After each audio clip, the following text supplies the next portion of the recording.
O Concello de Pontevedra e a Xunta de Galicia conseguen poñerse de acordo nun dos temas máis conflictivos dos últimos anos, o transporte público. Tras unha reunión entre as dúas administracións, parece que hai disposición polas dúas partes para impulsar un convenio co que se coordinen as competencias de ambas institucións. O que se acordou onte creo que é un avance sustancial e o máis racional que se pudo facer é intentar facer un acordo porque se entendería que hai competencias das dúas administracións que é o transporte urbano. Para servilo, as liñas non que ten a Xunta, non de interurbanas que se chamaban antes ou como se queda chamar.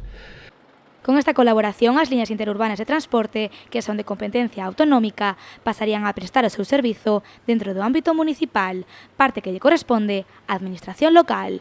Este cofinanciamento centraríase en 3 liñas, a de Monteporreiro, a de Montecelo e a de Alba. Pontevedra non pode, é imposible, técnicamente, económicamente, que teña dúas redes de transporte urbano.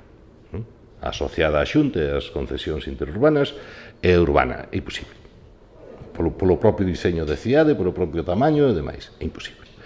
Polo tanto, en aras da eficiencia do uso dos recursos públicos, é máis cousas, claro, porque andar paseando autobuses sin carga por calquera sitio é un atentado ecolóxico, o sea, por moitas cousas hai que chegar a un convenio. Parece que hai toda a disposición a chegar polas dúas partes e, polo tanto, creo que é un avance.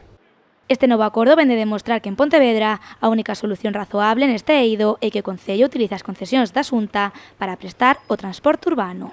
Non había outra maneira, o sea, tardará máis ou menos, habrá máis declaracións ou menos, pero que non hai outra solución. O sea, non hai. Calquer solución é absolutamente disparatada. No caso de Pontevedra, sería máis fácil que, non quero citar ninguna, pero cidades máis pequenas que Pontevedra montaran o seu propio transporte que Pontevedra. Tal como está diseñado, tal como está a configuración de Pontevedra, non? É casi imposible, porque o casco é casi imposible.